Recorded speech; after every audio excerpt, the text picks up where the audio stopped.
Бұл iş президентибиздин жеке көзөмөлүндө, президентибиз жеке көзөмөлүнө алды. Буюрса акыйкат элдин пайдасына чечилет. Социалдык тармактарда туура эмес маалымат чыгып кетип, мэрия снос кылып атат үйдү дегендей жайылып кетиптир да. Жок, кайра мэри бизге качандан бери юристлерди байлап коюп, канчадан бeri жардам берип, шулардын колдоосу менен шунчагача бул иш башталганга 6 жыл болду. Бизге тапшырма берди. Биз эгер үйүңөр бузулган болсо, үйүңүздөрдү эле башка үй бөлүп берели деп даяр болчубуз. Мэр ошондой тапшырма менен жиберген. Эгер үй бузулуп кеткен болсо, үй бөлүп беребиз.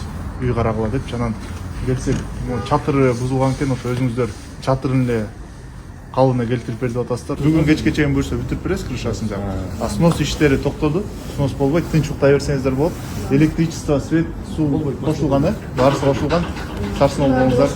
Буюрса мэрибизде эртеңдерден өзү келип, алла калыңыз сурап мөөнөт эми. Биз барбыз буюрса, артыңыздарда биз турабыз. Билабыңыздар, мэрия жардам берет сиздерге. Ооба. Yanımdan çıkıldı. Men Iminjanov Muhammad Yusuf, Alınbek Tatka 484 darekte жашайм. Биздин ошо 2 күн мурда буякта бир ишкер Нуркул Шырдаков деген адам үйлөрүбүздү снос берип, ошо бузганы келген. Анан ошо бузам деп туруп буякта чатырларыбызды бузуп таштады эле. Анан ундан кийин 2 күн өтүп туруп мэриядан адамдар келип, мэриянын адвокаты, мэриянын ошо вице-мэрлер келишип, азыр бизге мына чатырларыбызды жаап беришти.